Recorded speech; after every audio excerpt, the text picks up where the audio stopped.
का चैप्टर 6 है introduction to क्यूबेसिक। हमने फर्स्ट पार्ट पढ़ लिया था जिसमें हमने थोड़ा सा इंट्रोडक्शन पढ़ा था, वेरिएबल्स वगैरह, वेरिएबल के क्या रूल्स होते हैं वेरिएबल क्रिएट करने के, ये सारी चीज़ें हमने पढ़ा हुआ था। अब नेक्स्ट पार्ट में हमने पढ़ना है क्यूबेसिक ऑपरेटर्स। क्यूबेसिक में कौन कौन से ऑपरेटर्स यूज किए जाते हैं वो। तो सबसे पहला है आपका असाइनमेंट ऑपरेटर, जो आपका इक्वल होता है, वो सिंबल होता है असाइनमेंट ऑपरेटर का। यहाँ पे आप देख सकते हैं ये वाला इक्वल,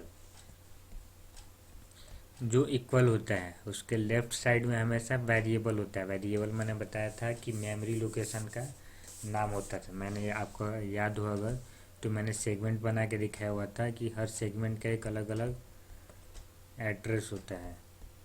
जो मेमोरी होती है वो ऐसे सेगमेंट्स में डिवाइड होती है, ठीक है, और हर एक सेगमेंट का अपना अलग अलग एड्रेस होता है।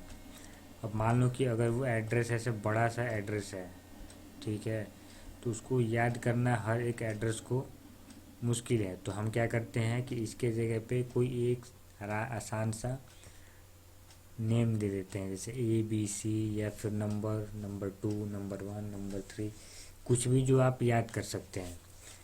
तो उसी को हम क्या कहते हैं, वेरिएबल। तो जो असाइनमेंट सिंबल होता है उसके लेफ्ट साइड में हमेशा वेरिएबल होता है और उसके राइट साइड में हमेशा उस वेरिएबल की वैल्यू होती है, यानी कि हम उस मेमोरी पे क्या स्टोर कर रहे हैं, उस लोकेशन पे क्या स्टोर कर रहे हैं। जैसे एग्जांपल में आपका दिया है कि A=7, यानी कि जो A है ये वेरिएबल का नाम है और =2 के बाद हमने 7 लिखा है, यानी कि लेफ्ट हैंड साइड में जो वेरिएबल है उसमें हम क्या वैल्यू स्टोर कर रहे हैं, 7। यही आपका ऊपर लिखा गया है कि लेफ्ट हैंड साइड में वेरिएबल होगा और राइट हैंड साइड में उसका वैल्यू होगा। जैसे ABC जो है ये वेरिएबल हो जाएगा, फिर =2 के बाद PQR इस वेरिएबल की वैल्यू हो जाएगी। अरिथमेटिक ऑपरेटर्स, कौन कौन से अरिथमेटिक ऑपरेटर्स होते हैं आपके क्यूबेसिक क्यूबेसिक में। तो पहला आपका होता है एडिशन, ये आपको पता है एडिशन के लिए यूज किया जाता है। सब्ट्रैक्शन, मल्टीप्लिकेशन, डिवीजन, यहाँ तक तो आपको पता है। एक्सपोनेंट का मतलब होता है पावर और इसके लिए यूज किया जाता है ये एक्सपोनेंट का सिंबल। अगर आपने लिखा है 2 एक्सपोनेंट 5 तो इसका ये मतलब है कि 2 टू द पावर 5, 2 के पावर क्या है 5 है, तो उसकी वैल्यू क्या आएगी 32। मॉड्यूलस, मॉड्यूलस आपका यूज किया जाता है जो रिमाइंडर होता है ना उसके लिए। जब जैसे यहाँ पे आपका लिखा है कि 12 mod 7, तो अगर हम 12 को डिवाइड करते हैं 7 से तो कितनी बार में जाएगा, ये हम एक मिनट सॉल्व करके दिखाता हूँ मैं आपको। ये अगर हम ये 12 है और ये 7 है, अगर हम 12 को डिवाइड करते हैं 7 से तो ये जाएगा एक बार में, यहाँ पे हो जाएगा 7 और यहाँ पे क्या हो जाएगा आपका 5, तो रिमाइंडर आपका क्या है 5।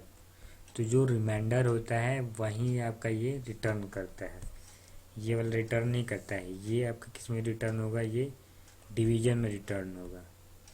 जब हम डिवाइड करेंगे तो उस कंडीशन में आपका जैसे 25 को 5 से डिवाइड किया तो आंसर क्या है 5 बार में जाएगा और इसका रिमाइंडर क्या आएगा 0। तो अगर हम 25 mod 5 करते हैं तो रिमाइंडर क्या आएगा 0। तो ये ध्यान रखना, जो डिवीजन है वो हमेशा इसका रिजल्ट डिवाइड रिटर्न करेगा, और जो मॉड है मॉड्यूलस है ये आपका हमेशा रिमाइंडर रिटर्न करेगा। अब चलते हैं नेक्स्ट पे। एक चीज़ और आपको यहाँ पे बता दूँ, ऑपरेंड्स। ऑपरेंड्स क्या होते हैं, जो ऑपरेंड्स होते हैं ना वो वैल्यूज होती हैं जिन पे हम ऑपरेटर्स यूज करके कैलकुलेशन करते हैं। जैसे 2 या यहाँ पे लिखा गया 7 + 6, तो जो प्लस का सिंबल है ये तो ऑपरेटर है, जो 7 और 6 है ये है आपके ऑपरेंड्स जिस पे क्या हो रहा है, प्लस का ऑपरेशन हो रहा है। तो कोई भी वैल्यू जिस पे कोई ऑपरेशन होता है उसको कहते हैं ऑपरेंड। अब हायरार्की ऑफ ऑपरेटर्स, यानी कि जो ऊपर हमने अरिथमेटिक ऑपरेटर्स देखा उसके लिए क्या हायरार्की होती है, मतलब कि कौन सा पहले सॉल्व होगा कौन सा बाद में। मल्टीप्लिकेशन के लिए आप यहाँ पे ध्यान देना कि मल्टीप्लिकेशन के लिए स्टार्ट हुई होता है, ठीक है। 4 स्टार 3 दैट मीन्स 12, 4 इंटू 3 12। तो हायरार्की ऑफ यानी कि किस सीक्वेंस में ऑपरेटर्स सॉल्व होंगे उसको यहाँ पे बताया गया है। हायरार्की का मतलब होता है कि पहले कौन सा होगा, फिर उसके बाद कौन सा होगा, फिर उसके नीचे कौन सा होगा। तो सबसे पहले आपका जो सबसे हाईएस्ट प्रायोरिटी होती है वो होती है ब्रैकेट्स की, यानी कि ब्रैकेट के अंदर जो कुछ भी लिखा होगा वो सबसे पहले सॉल्व होगा। जब ब्रैकेट सॉल्व हो जाएगा उसके बाद नेक्स्ट सॉल्व होगा एक्सपोनेंट यानी कि पावर।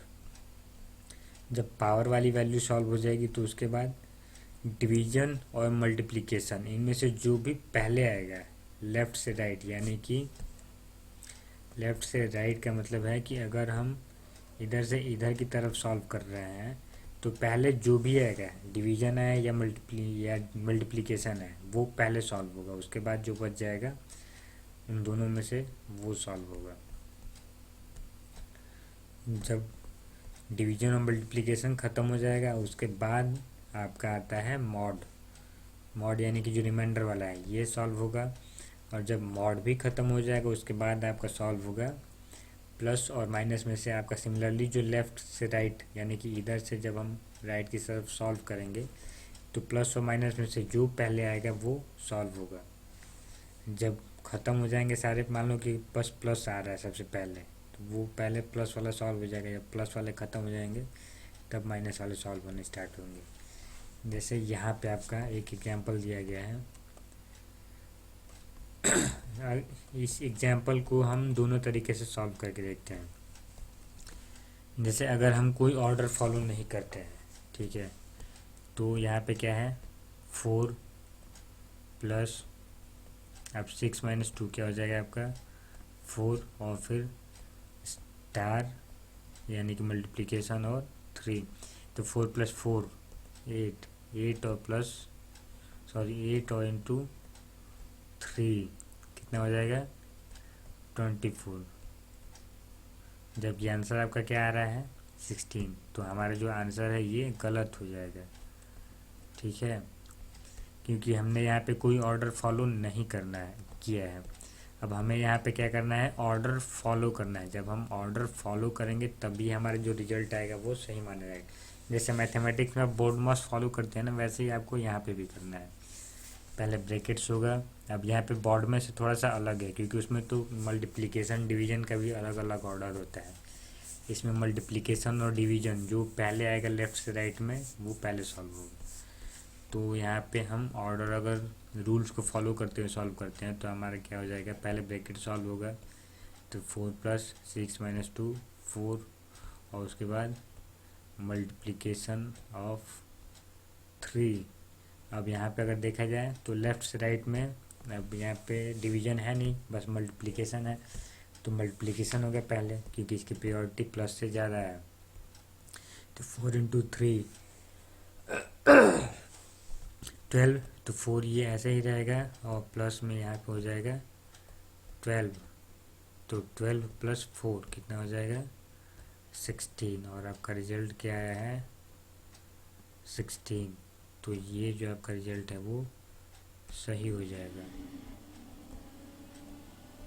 तो जब भी आप जब भी आप क्यूब बेसिक ऑपरेटर्स यूज करेंगे तो वहाँ पे आपको पता होना चाहिए कि ये पर्टिकुलर हायरार्की, ये पर्टिकुलर सीक्वेंस फॉलो होता है।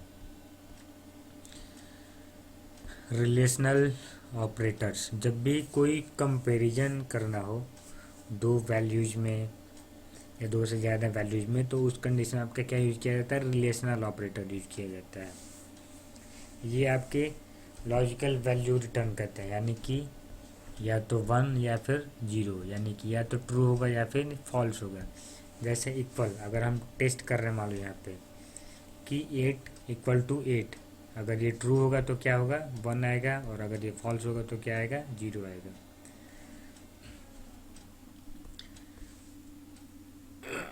लेस देन, जैसे यहाँ पे चेक किया जा रहा है 3 <9, अगर ये ट्रू होगा तो क्या आएगा, 1, और अगर फॉल्स होगा तो 0। सिमिलरली ऐसे ही आपका लेस देन और इक्वल टू, यानी कि चाहे वो लेस हो या इक्वल हो, अगर दोनों में से कोई भी एक हो तो आपका जो रिजल्ट है वो ट्रू आएगा। यहाँ पे क्या था, अगर 3 और लेस देन अगर हम 3 करते हैं, इक्वल टू का सिंबल नहीं है, अगर इक्वल भी है तब यहाँ पे क्या है आपका फॉल्स आएगा, क्योंकि इक्वल का सिंबल नहीं लगा है, बस लेस देन का सिंबल लगा है। और यहाँ पे आपका लेस देन का भी सिंबल लगा है, तो चाहे वो छोटा हो या उसके बराबर हो, लेस हो या इक्वल हो, दोनों में आपका जो रिजल्ट है वो ट्रू आएगा। सिमिलरली ये ग्रेटर देन, फिर ये greater than and equal to, चाहे वो बड़ा हो या फिर उसके बराबर हो, तो ये रिजल्ट ट्रू आएगा, ये नहीं तो फॉल्स आएगा। नॉट इक्वल टू, यानी कि अगर दोनों ही वैल्यूज बराबर नहीं है तो फॉल्स आएगा, सॉरी ट्रू 1 आएगा। और अगर दोनों वैल्यूज बराबर है तब आपका बराबर है, अगर वो तब आपका जो रिजल्ट है वो फॉल्स आएगा। जैसे यहाँ पे 9 ≠ 9, जबकि क्या है, ये दोनों ही इक्वल है, और हम क्या कह रहे हैं कि 9 = 9, गलत है, इसलिए यहाँ पे जो रिजल्ट है वो फॉल्स है, यानी कि 0 आया है। लॉजिकल ऑपरेटर, ये यूज किया जाता है दो या दो से ज़्यादा रिलेशनल एक्सप्रेशंस को एक साथ जोड़ने के लिए। जो ऊपर ये रिलेशनल सिंबल्स थे, रिलेशनल ऑपरेटर्स थे, उनको एक साथ जोड़ने के लिए लॉजिकल ऑपरेटर यूज किया जाता है। जैसे आपका नॉट, A <3, अगर A जो है वो 3 से बड़ा नहीं है, यहाँ पे उसका उल्टा हो जाएगा, जो भी रिजल्ट आएगा बस उसका उल्टा हो जाएगा।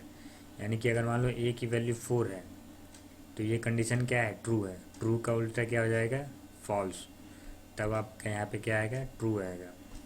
और अगर ये यहाँ पे मान लो 2 है तो यहाँ पे आपका क्या हो रहा है, फॉल्स आएगा इसकी वैल्यू, क्योंकि 2 इज लेस देन 3, और हम क्या कह रहे हैं, ग्रेटर, तो फॉल्स हो जाएगा। तो फॉल्स का उल्टा क्या हो जाएगा, ट्रू। जो भी इसका रिजल्ट आएगा वो उसको रिवर्स कर देगा। वहीं आपको बताया गया है कि ट्रू, अगर इसकी वैल्यू फॉल्स आ रही है तो उसका उल्टा कर देगा ट्रू, और अगर इसकी वैल्यू ट्रू आ रही है तो उसका उल्टा क्या कर देगा, फॉल्स। यहाँ पे और यूज किया जाता है कि इन दोनों में से कोई एक कंडीशन सही हो तब, अगर इन दोनों में से कोई भी एक कंडीशन सही होगी तो रिजल्ट ट्रू आएगा, नहीं तो जो रिजल्ट होगा वो गलत आएगा, अगर दोनों ही जब गलत हो तब। एंड में ये है कि आपका दोनों का दोनों सही होना चाहिए, तभी आपका जो रिजल्ट है वो ट्रू आएगा, नहीं तो आपका जो रिजल्ट है वो फॉल्स आएगा। अगर इसमें से एक भी गलत है तो आपका रिजल्ट फॉल्स आएगा, इसमें से एक भी आपका सही है तब आपका रिजल्ट ट्रू आएगा। अब नेक्स्ट टॉपिक है आपका क्यू बेसिक स्टेटमेंट्स, तो ये हम पढ़ेंगे नेक्स्ट पार्ट में।